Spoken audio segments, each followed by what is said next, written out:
Welcome back to the next session. For the ones that do not know me, my name is Franz Rosley and I'm a core team member of the Beyond Budgeting Roundtable. And I have now the pleasure to introduce Vladka Hublic. She will be our next speaker. She is professor at the Westminster Business School here in London. And she is also founder and CEO of the Trucker Society in London.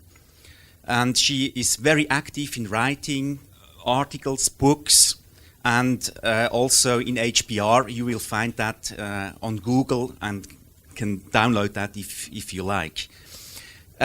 We met 2 years ago in San Francisco on a management conference and are in contact since then, every now and then, through Skype calls with community members of the STORES movement. That's a movement combining agile and management thinking. And we also wrote joint articles, blog articles, together, by the way, with Julian Birkinshaw.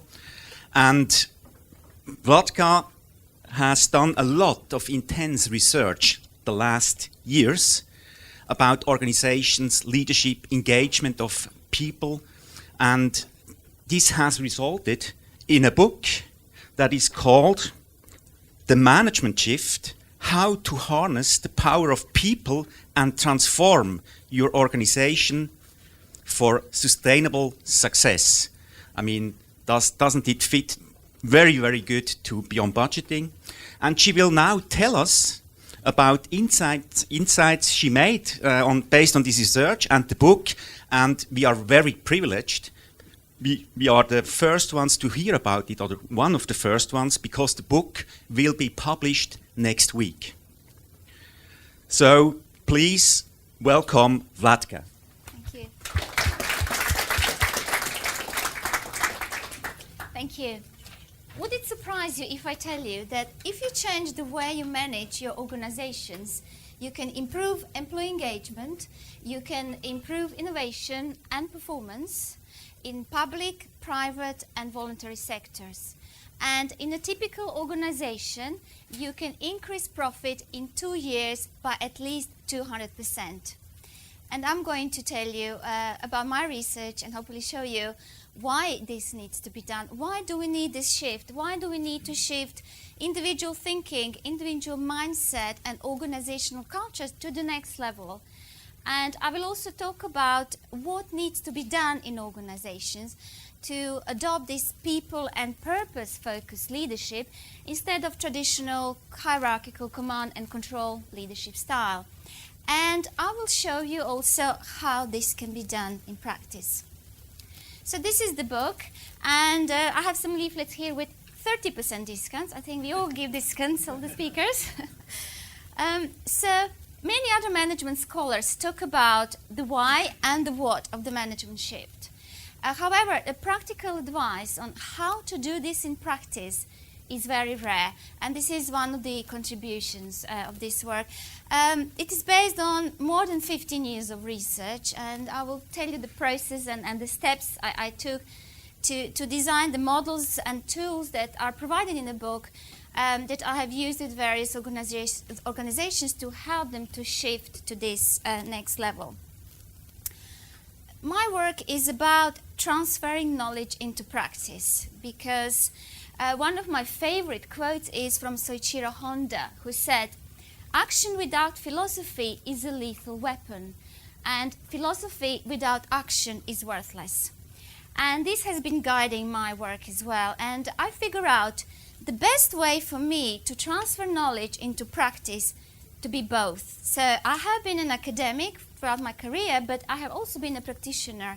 And I've done a lot of consultancy work with various organizations all over the world. I always wanted to apply and test my ideas in practice and make a difference. And now I'm going to show you why this shift is needed. Why do we need to move to the new level of management? And we need to do that because we have a problem. Chapter 1 is full of data about the problems we have. I just selected some examples. Global figure for engagement show that only 13% of people are fully engaged at work. only 25% of people are passionate about the work that they do. And 20% of people trust that leaders will tell the truth when they are confronted with a difficult issue. And in the last 50 years, return on investment and average life expectancy of large companies has decreased by 75%. So you can see we do have a problem, and there's much more data that shows and proves that. Now, let's look at financial crash. What was it that caused all these massive names in the financial world to crash at the beginning of last recession? Professor Roberts has conducted a very intensive research in this topic, and he discovered that there were 5 key causes of the financial meltdown. Some of the causes relate to the problems with corporate governance, inadequate risk-taking, complexity of products, problems with processes, and so on. However, the number one cause of this crash were autocratic executives who often bullied their staff. And this was the key problem that brought all these giants down at the beginning of the crash a few years ago. So you see, we do have a problem. And now I'm just going to share some data which is relevant for the UK. I did not realize how many people in the audience will be from UK or other countries, but I'm just going to share some data. There was a parliamentary inquiry on the future of management and leadership, and summary of the research from my book was also submitted as written evidence for this inquiry. And the inquiry lasted some months, and there were various CEOs and management professors who participated in this research.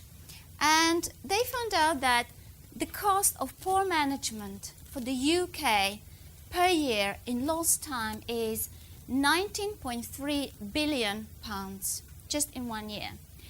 They also found out that the output in the UK is 21% lower than the output in other G7 countries, and 43% of managers rated their own managers as ineffective. And report concluded that in order to become more competitive, UK organizations have to focus on people, purpose, and potential. Potential means educating new managers and young people who will become managers, the future leaders. So these are the main findings. So in order to address all these problems that I mentioned, we need a new type of leadership. So we need to move away from pyramids, where the key words are control, hierarchy, centralized decision-making, command, rules, regulations, standardization, specialization. This worked well in the production economy, where the key was productivity, but it is very detrimental for innovation, engagement, which are all the key ingredients for the success of modern organizations. So we need to move towards, I call this emergent leadership. It's just a label I use. There are various other labels, but the principles are: we need leadership which is focused on trust, you heard that before today, transparency, collaboration, autonomy, purpose, passion for work, community, making a difference to the society, making decisions on the basis of knowledge rather than formal position in organizational hierarchy. And this will lead to more innovation, better engagement, and I will show you later some financial data. It will lead to some massive increase in profit as well. And throughout my journey, as I was doing this research for this book, I looked very extensively what other management thinkers are saying about all these topics. Where is management going? What organizations need to do? And I realized that these other management thinkers, they all sing the same tune. They all agree we need a revolution in management which will be not less important than industrial revolution was. And they all agree that perceptions of strategy, innovation, and engagement are changing. So for example, if you look at the strategy, we cannot have fixed 5-year plans anymore because everything is changing. We need to manage organizations as sailing boats, which can very easily change the course depending on the changing winds, rather than supertankers that take ages to change their course. We need to focus on customers. We need to focus on long-term growth rather than short-term profit maximization. And we also need to focus on purpose and people. As far as innovation is concerned, the consensus is we need emergent type of leadership, because people will only be innovative if they are led in such a leadership style that they are able to pursue their own ideas, they are able to experiment with their ideas, and they also have some freedom and autonomy. And especially in knowledge-based organizations, this is very important, because research shows that knowledge workers ignore corporate hierarchy. They tend to just pursue their own ideas, and they need this space to experiment with those ideas. And they should be treated as associates rather than subordinates. And if you look at engagement, and I showed you at the beginning how low the global figures for engagement are, the consensus is in order to make people more engaged, you need to nurture their qualities, have a caring culture, again, have emergent leadership style rather than traditional leadership style, and also be aware that focusing on high purpose and the meaning in their lives will really drive their engagement and productivity as well, if they can find themselves in the work that they do. So this is a very brief summary. It's all explained in great depth in chapter 3. The next step for me was to look into the what. So what is going on in organizations? How people behave, how do they think, how individual mindsets are related to organizational cultures. And for some time, years, I studied areas such as individual personal development, neuroscience, organizational behavior, learning development, and so on. And I figured out what is going on in organizations is that people and cultures are interlinked, and there are 5 key levels that individual mindsets and organizational cultures go through. There are various other models that I looked into, and I show in the book how this compares to some other models, but this is my own model. I call it emergent leadership model, and I will just take you through the levels very briefly. It's all explained in great detail in chapter 4, and I created some phases that will show typical emotions at each level that people experience. So for each level, there is a typical set of emotions, beliefs, behavior, even language use. So there are keywords that people use when they operate at a particular level. And there is corresponding organizational culture, a typical leader's behavior, organizational outcomes, employees' behavior, and so on. So, for example, so you can see a little face, hopefully, at the bottom. But if not, I will show you another example, which will be much bigger. At level 1, individual mindset is lifeless, and culture is apathetic. And what happens here is not much gets done. People are just depressed. And hopefully not many organizations would operate at this level. The example I picked up was, think about Alcatraz before it was closed down. We already heard about prison services this morning. So that's the level of energy and emotions that are typical for level 1.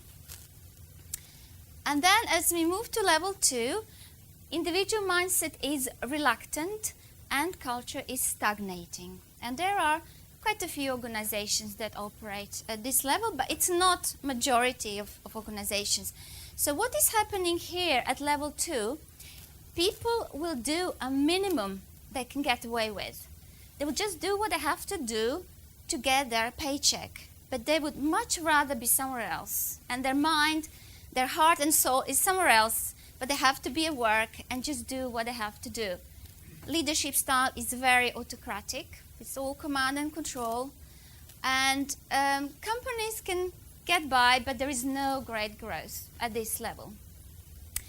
And then eventually a critical mass of employees' mindset moves to level 3. We can only go one level at a time. We can't skip these developmental levels. And let me just show you an example of level 2. Now, some of you that are not from UK may be not familiar, but what I wanted to show you is an example for level 2 leadership. It's office program. I don't know if you have seen it. There's one in America as well. Ricky Gervais, a very uninspiring and patronizing leader. So that is example for level 2 I wanted to show you. And then let's move to level 3. At level 3, mindset becomes controlled and the culture becomes orderly. And this is where a majority of organizations still are. So it's traditional, hierarchical, command and control. People are told what to do and they do it. They're micromanaged. Traditional leadership style, a lot of rules and regulations. And I have to say, companies that operate this level, they can do all right if they're in the areas where security is very important, compliance and quality, for example. Or you can have a mixture of different dominant cultures within the same organization. I studied a company and they had level 3 in production area where quality was very, very important. Rules, regulations, it worked. But in research and development part of company, they had to operate with level 4, which I'm going to explain in a minute. So example for level 3, some of you will recognize. There are many, many examples. I was spoiled for choice, who I'm going to pick up for level 3. This is Sir Alan Sugar from Apprentice series here in the UK. I'm sure you, coming from other countries, can think very easily about other examples. Donald Trump, for example, is known to be very controlling, or Martha Stewart in US. And maybe in the Q&A session, you can give me some examples from Scandinavia or other countries. So that is level 3. And then after level 3, we have a big shift. This is where the magic happens. A fundamental change in innovation, engagement, performance happens when a critical mass of employees shift their mindset to level 4. This is where emergent leadership happens. And this is where the keywords are trust, collaboration, transparency. Decisions are made on the basis of knowledge rather than a formal position in organizational hierarchy. And culture becomes collaborative, and it's all based on people and purpose and collaboration. And it's not only that people are more engaged and passionate about the work that they do, but I will show you later, financially, organizations do better as well when they shift to this level.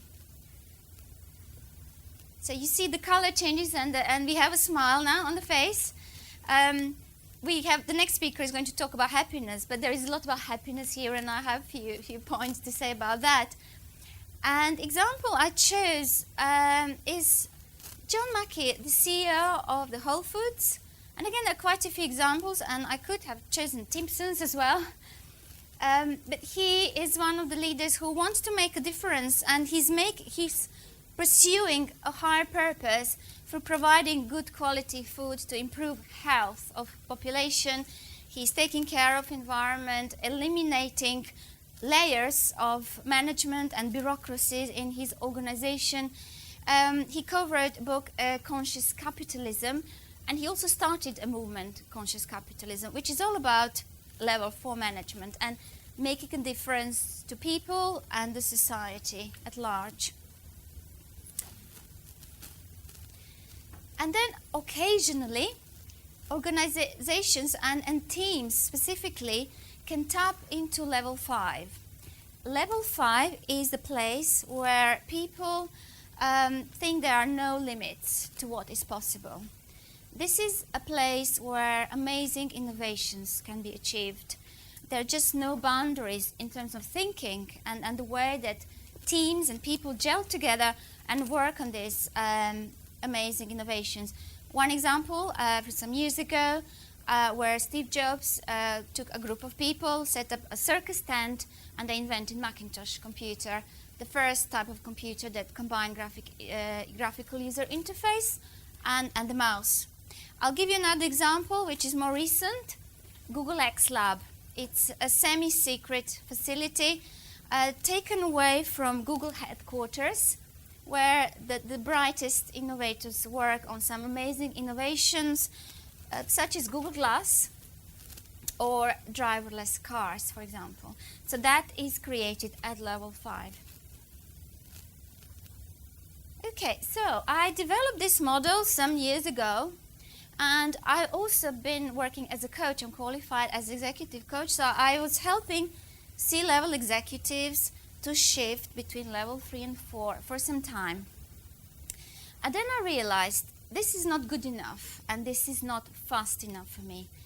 What I wanted to do, I wanted to figure out how I can help entire organization to shift to level 4 and how I can help many organizations to shift to level 4 at the same time. And then I went back through all my research and research conducted by my students and read thousands of books and papers, look at hundreds of interviews, data and case studies. And I then looked through all this data and I created a framework with about 150 factors that drive value creation, innovation, engagement, performance in organizations. And I grouped this framework and these factors into 6 key areas, and this is how I created the 6-box leadership model. And the key areas include the culture, where I can measure. I also have online tool that I developed, a questionnaire, which I've been using with more than 20 organizations worldwide to measure how well companies are doing in terms of culture. What kind of culture do they have? Is it level 3 or 4? And is it caring? Relationships, how well people work together as a team. And then individuals, what is individual mindset, knowledge, skills, motivation that employees have. Strategy, how is strategy developed? Is it collaborative or is it top-down, for example? Systems, how the work gets done in a company. And resources, tangible and intangible resources available to do the work.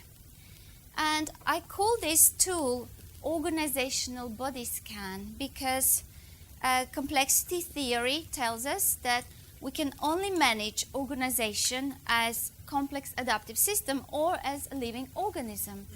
And the key is to understand that all these elements are interconnected.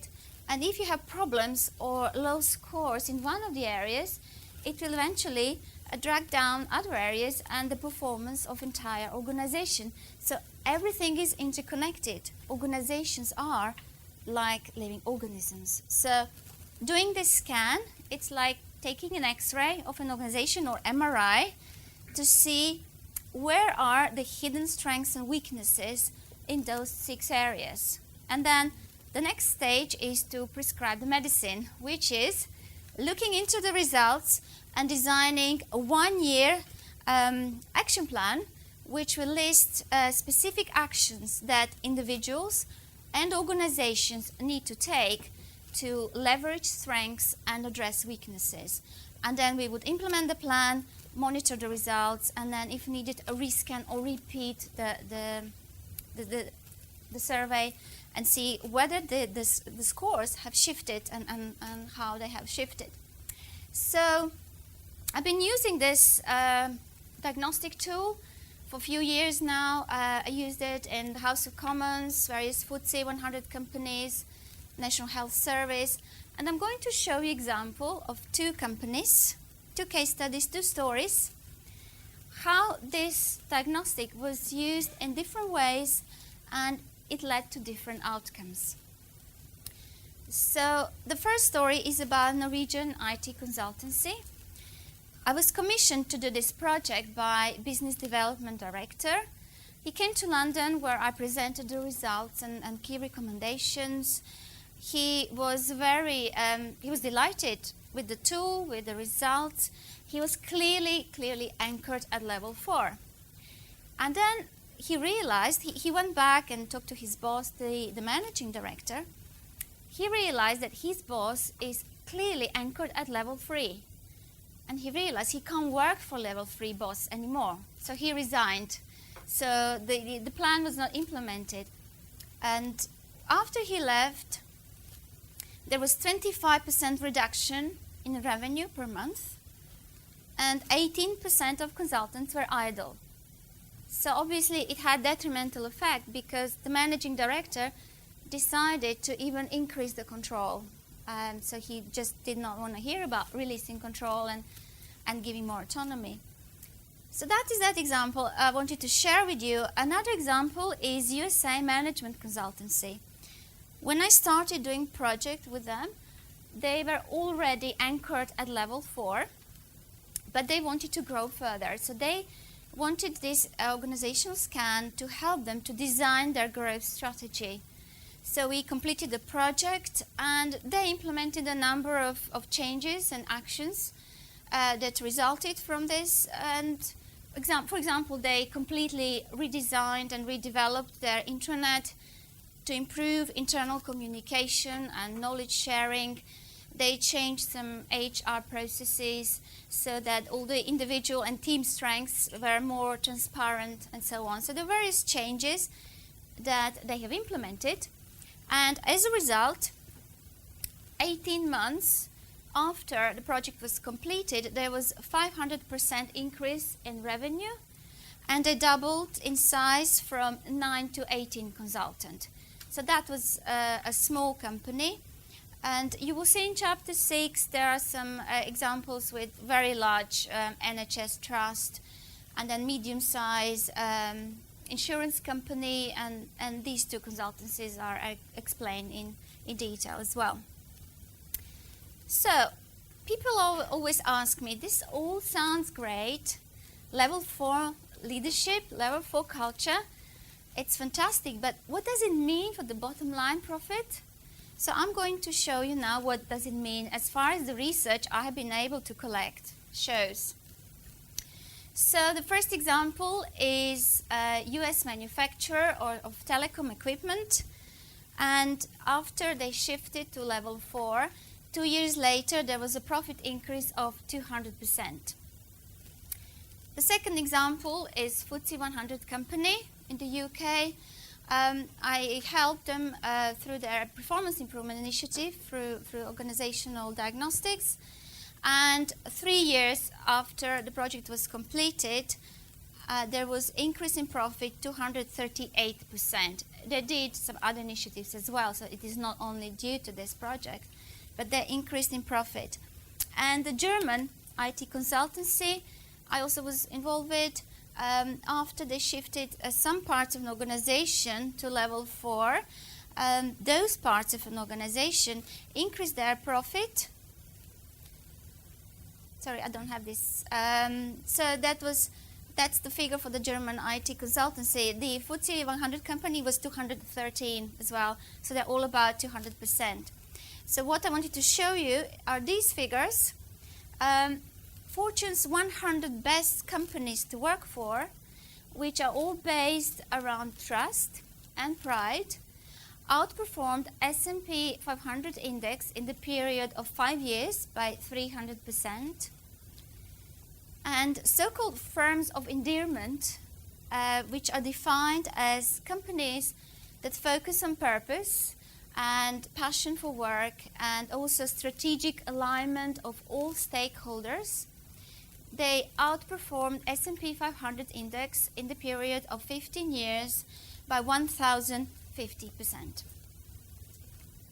They also did some research and compared Jim Collins' companies, great places to work as well, and they outperformed those companies by 300% as well. So this is the data that shows that indeed level 4 leadership, emergent leadership, and focusing on people and purpose not only produces these amazing figures financially, but there are many other benefits because people are treated well, people become more engaged, more passionate about the work that they do, there is less stress, less absenteeism, there's more innovation, so it's a win-win situation. And now I'd just like to talk very briefly about the importance of the shift and importance of being anchored at a certain level. I call this shift and all these changes that are going with individuals and organizations, and we can talk about individual and corporate consciousness. I use a ripples metaphor because research in neuroscience shows that we are like energy masts. We emit our thoughts and emotions, and then we affect people around us. We use so-called mirror neurons, which are like neural Wi-Fis, which detects emotions and thoughts from people around us, and then we mirror them. So that's why, at a certain level, the mindsets and the actions and thoughts and words, they spread like a ripple, and that's how entire organization and organizational culture get affected by a certain mindset at a certain level. So one should never underestimate the power of individual thoughts and emotions. And I found this beautiful quote from Robert Kennedy, which I would like to share with you, which illustrates that. Each time a person stands up for an ideal or acts to improve the lot of others, they send forth a tiny ripple of hope.